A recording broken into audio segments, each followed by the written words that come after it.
Para Renia Strum, fita número 3. Na Renia, então, a senhora estava nos contando sobre o seu diário. Meu diário tem trechos muito tristes. Tem uma noite, meu pai já estava morto, onde minha mãe, minha cunhada e eu, nós tivemos muita fome, não tinha nada que comer. De repente, minha mãe descobriu um pingo de farinha de trigo. Ela cozinhou água e fez bolinhos desse farinha de trigo misturado, obviamente, com água também. Jogou na água fervente e fez assim uma sopa. Eu faço isso agora, essa sopa, só com caldo, um bom caldo. São pingos de ovo chamados, mas aquele era sem pingo, sem ovos, era bolinhas duras e nós éramos muito felizes, obviamente, que comemos. Esse é um episódio. Outro episódio muito trágico, que eu quase que não tenho nem coragem de contar. Quando minha mãe teve uma morte muito dolorosa, não sei porque ela sofreu de coração, mesmo assim, o coma dela era prolongado e muito dolorido. E justamente naqueles dias, era uma razzia lá, sabe que é razzia? Quando se procura alguém. Quando a polícia, não a polícia, o exército procura gente que precisa deportar ou prender ou não sei o quê. Isso se chama razzia. Para procurar os judeus que se esconderam, que antes disso se mandou os judeus de Mogilev, quase todos, inclusive meu irmão e minha cunhada, em outros campos. Eu disse que eu fiquei lá por causa que minha mãe tinha a permissão de ficar. E eu fiquei clandestina lá. Eu não teve nenhuma permissão de ficar lá. Então, quando eu fiquei perto de minha mãe, durante essa coma dela, que eu sofri, difícil de contar. Mas que era acúmulo dessa história, esse eu vou contar. Quando minha mãe morreu, eu encomendei, lá era grande luxo ficar enterrado individualmente, e não na cova geral. Eu encomendei um caixão, e quando trouxeram o caixão, eu não tinha dinheiro para pagar.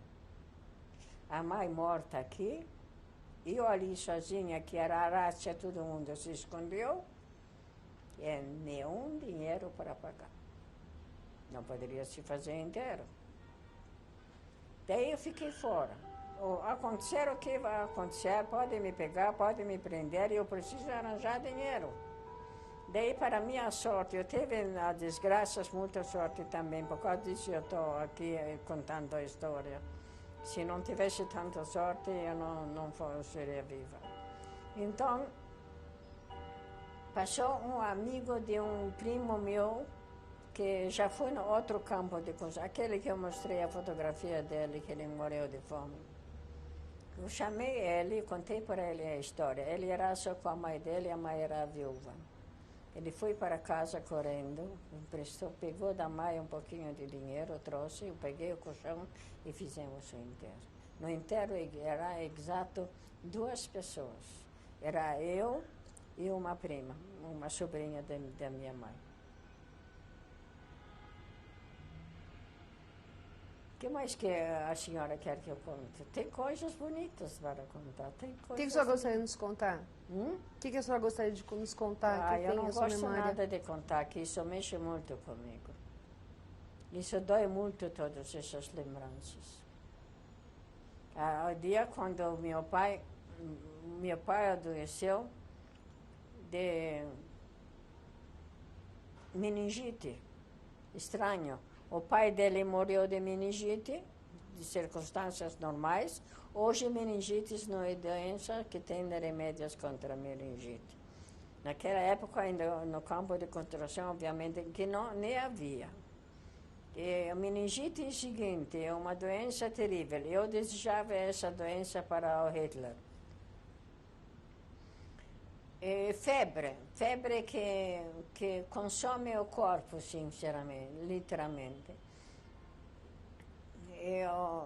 A pessoa perde também pouco a pouco os sentidos.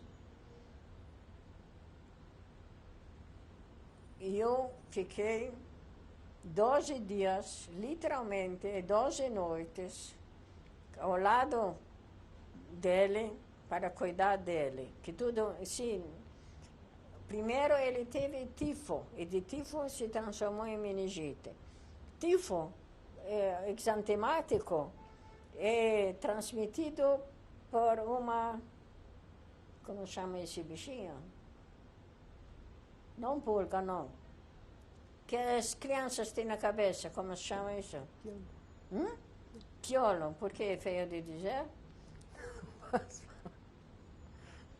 É um bicho, como qualquer outro. Por piolo. Um piolo suga os bacilos de um doente e pica aqui, a gente pega. Eu não peguei, eu não tive nenhum tifo. Tem 4 qualidades. Eu não tive nenhum. Graças a Deus, é por milagre realmente, que não, em geral todo mundo teve o mínimo 2. Quem sobreviveu. Um teve um outro. Bom, meu pai deitou. Eu tive ainda um último passeio com ele pela cidadinha, ele já teve febre alta. Teve uma conversa muito interessante, muito íntima sobre a família, sobre desilusões dele de família. Chegamos na nossa dita casa, eu não falei ainda da casa. Ele deitou, nunca mais levantou. Mas eu chamei o médico particular. O médico dele particular que veio era um colega de meu pai, do Heider. Sabe que é Heider, sim? Mesmo assim, quando ele examinou meu pai, ele disse, Kesef, dinheiro, para que eu pague? Eu paguei, obviamente.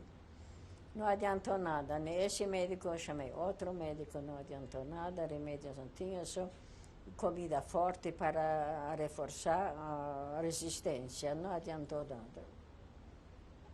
No dia 21 de março, primeiro dia de primavera da Europa, ele faleceu mesmo. Eu estava mais do que azerada. Meu pai era para mim a figura central da minha vida. Até o dia de hoje, eu muitas vezes penso, o que queria dizer a isso, o que queria dizer naquilo. Era uma figura simples, sem grande cultura, muito inteligente, como quase todos os judeus daquela época. Por sinal, tinha pouca cultura, mas tinha a esperteza da vida. E isso fez eles pensar, raciocinar, que a luta para a vida era difícil naquelas épocas. O ganha-pão não era fácil. O Parnusse, já ouviu falar de Parnusse? Não era fácil, não. Principalmente, quanto menor a localidade, tanto mais difícil era de ganhar o pão. E para o judeu, principalmente.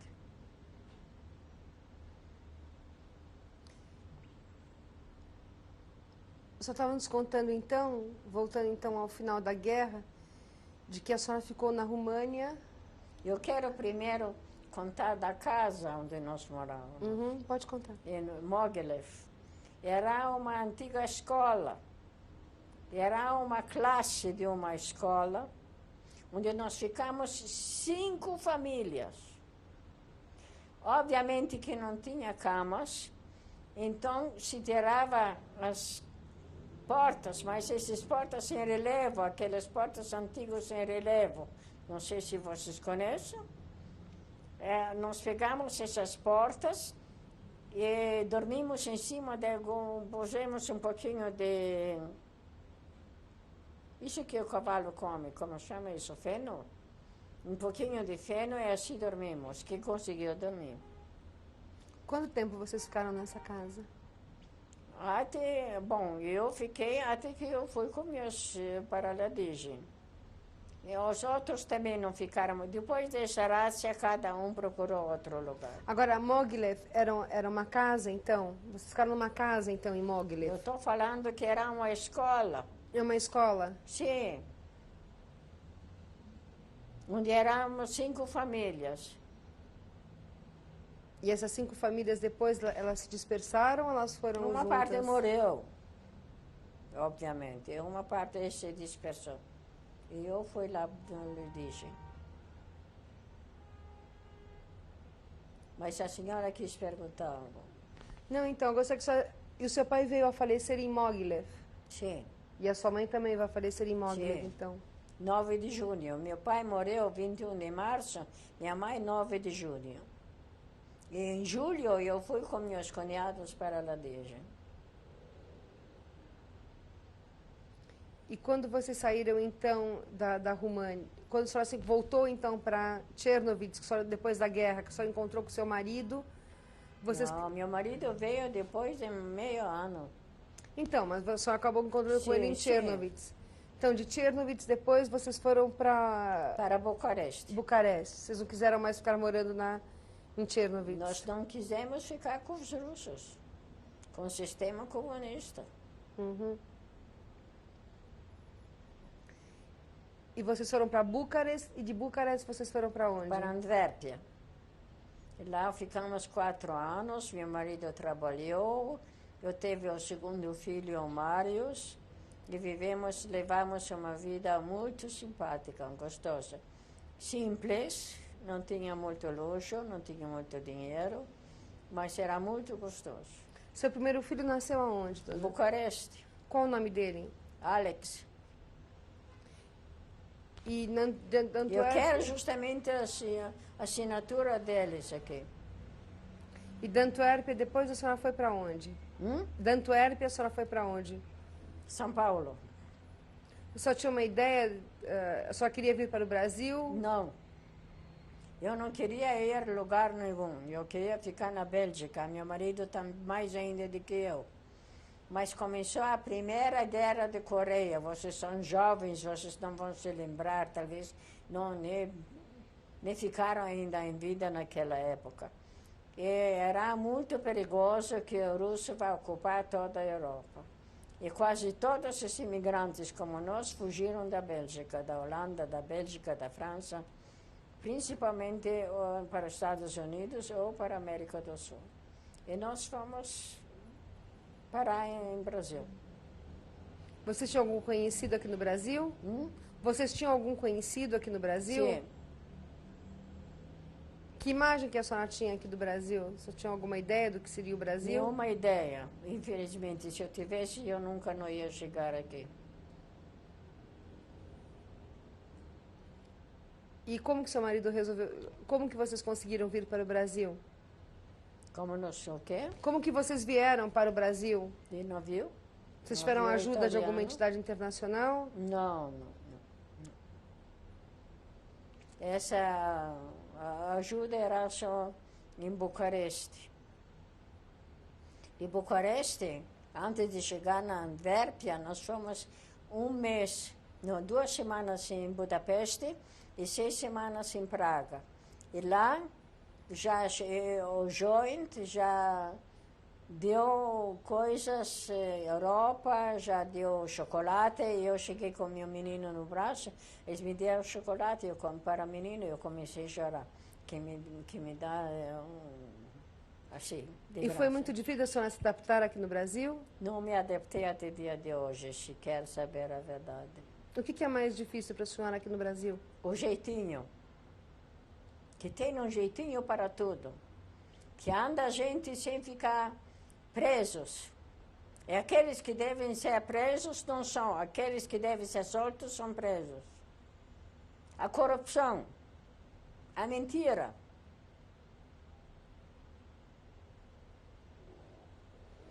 Tem alguma... E o que a senhora achou de São Paulo quando a senhora chegou? Horroroso. Uma cidade onde não tem parque nem para crianças, nem para velhos. Se eu quero passear, eu dou aqui uma volta nesses calçados quebrados no bairro. E a senhora trabalhou aqui no Brasil, dona? Não. Estava só dona de casa. Seu marido trabalhou? Lógico, ele tinha uma grande oficina de joias. Fabricou relógios de senhoras. Seus filhos estudaram o quê, dona? Sim. Meus 2 filhos fizeram a Politécnica na USP. Os 2 se formaram em engenharia, nenhum não trabalhou nunca como engenheiro. O maior trabalhou na IBM como analista de sistemas, depois no Gerdau e no fim numa firma americana. Agora ele é independente, ele já tem 51 anos. Independente é um tipo de consultoria que eu não entendo o que isso é. O menor está trabalhando como professor lá na USP mesmo, na Politécnica mesmo, em microeletrônica. Quantos netos a senhora tem? Eu? Quantos netos? 4. Que tipo de educação que a senhora procurou dar aos seus filhos, dona Rênia? Nacionalismo israelita, que é muito bom ser judeu. É difícil, mas é bom. Nós temos uma tradição grande, nós temos uma cultura gigantesca, que todo mundo, todas as culturas, não todas, mas uma boa parte, japoneses, chineses não, os orientais não, mas os ocidentais todos chuparam deles o máximo possível. O que é ser judia para a senhora? Eu não sei responder a essa pergunta. A senhora conseguiu preservar os seus laços de judaísmo aqui no Brasil? Graças a Deus. Atualmente a senhora frequenta alguma sinagoga? Não. Sou hebraica de Rosh Hashanah, que eu já também disse na outra entrevista. Eu não sou religiosa, eu sou nacionalista, eu sou a favor do povo judeu, do país judeu, principalmente o país judeu, de um mundo que respeita o judeu, que ele merece muito respeito. Quando não existe outro povo, não existe outro povo, foi confirmado, não eu que inventei essa história, que deu tantos gênios para a humanidade com o povo judeu. Gênios, gênios mesmo. Bastava só Albert Einstein, já seria grande coisa, mas tinha muito e muito. Aonde a gente olha, lá é um judeu, é um judeu, um judeu.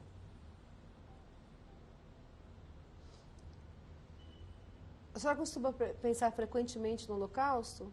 Nas experiências que a senhora passou durante a guerra? Isso não se esquece e não sai da mente nunca. Principalmente quando tem tempos duros. Quando tem tempos duros, eu tenho aqui uma conhecida, ela também foi, infelizmente, no Ladija e toda essa história. Ela é muito mais jovem do que eu. Se ela conta que o filho fulano é difícil isso, difícil, eu digo para ela, já sabe que eu digo, mas não cai bombas, não vai para a Sibéria, não vai no campo de concentração, então não tem problema. Os outros problemas se resolvem, são problemas naturais da vida, que não se pode evitar.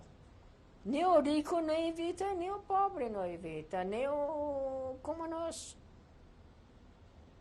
Tem alguma mensagem que a senhora gostaria de deixar para os seus filhos, para os seus netos? Sim, eu marquei já, eu gravei essa mensagem. Meus filhos, um filho, aliás, e um neto, eu tenho um neto no Israel, que fez aliar para Israel. Eles me pediram de escrever, de contar, de gravar a minha história de vida. Eu gravei em 2 anos, não em 2 horas, não todo dia. Mas 1, 2 vezes por semana com uma neta mora comigo. Ela me ajudou, que eu não sei ligar com esses gravadores. Também era difícil tanto falar e gravar no mesmo tempo. Agora eu fiz cópias e dei para cada neto um, para ter para toda a vida, para os filhos deles. Lá eu contei a história da vida.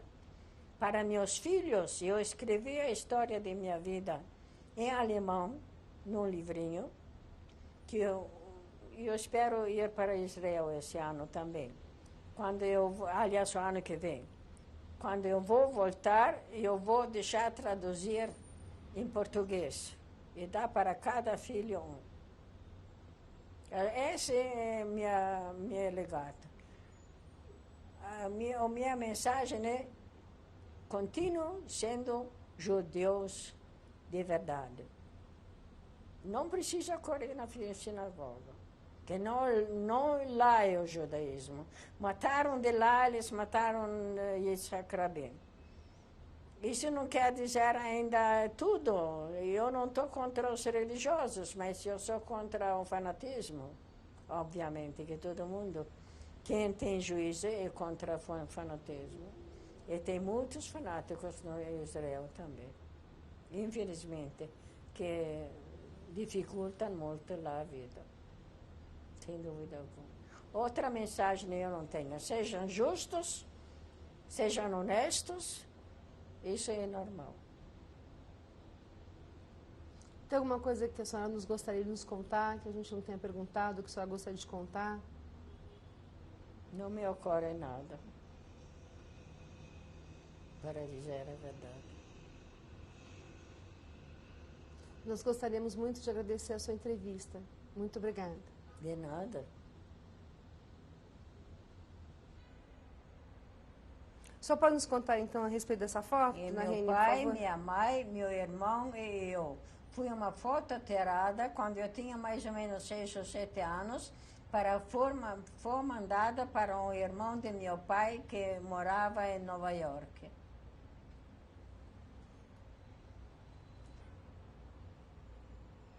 Só pode nos contar sobre essa foto?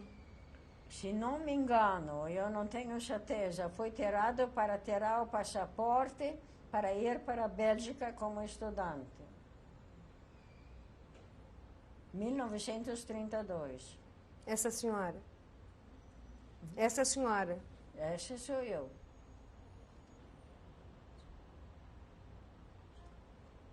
Essa foto, só pode nos Essa contar? foto, não sei com que ocasião foi tirada. De qualquer jeito, é 1936.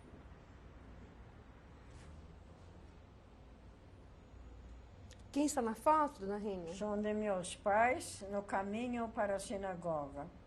1 ou 2 anos antes de começar a desgraça.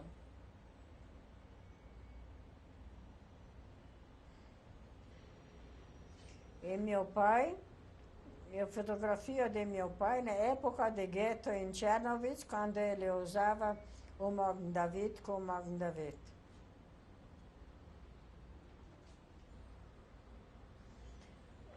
São os dois Magen Davids originais usados no gueto em Chernobyl. O de esquerda, o amarelo, era meu mesmo.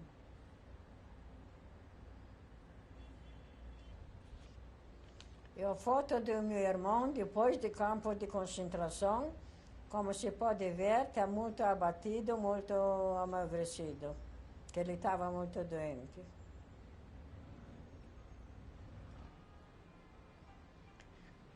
E a fotografia da tia mais amada minha, que era a irmã mais velha de meu pai, e que foi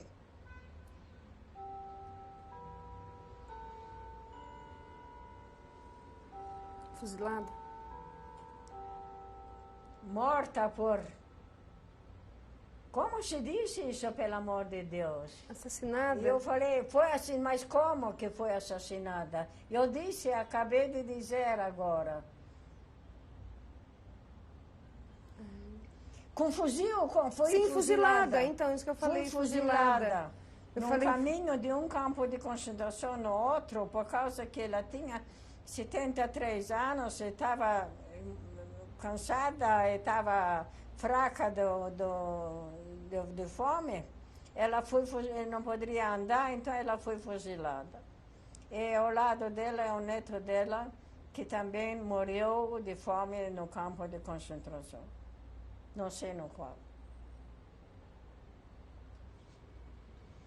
E na Antuérpia, meu marido fez 40 anos naquele dia e fui passear com os 2 meninos, com os filhos.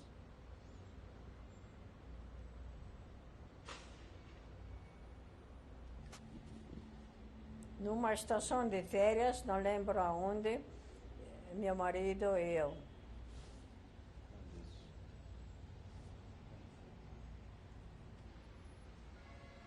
Essa é a fotografia, uma das fotografias da bar mitzvah de meu filho mais velho. E meu marido, o menino da bar mitzvah, eu e meu menino menor.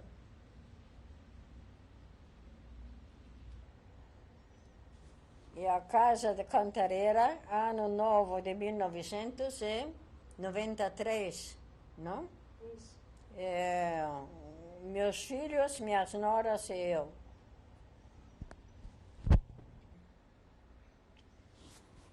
São meus 4 netos e eu, quando eram ainda pequenos, agora já são todos crescidos. O Denis, o caçula, fez 20 anos semana passada. Denis, e qual o nome das outras netas da senhora? O nome das outras netas da senhora? Fala. Silvia, Dani, o irmão dela, Debbie e Denis.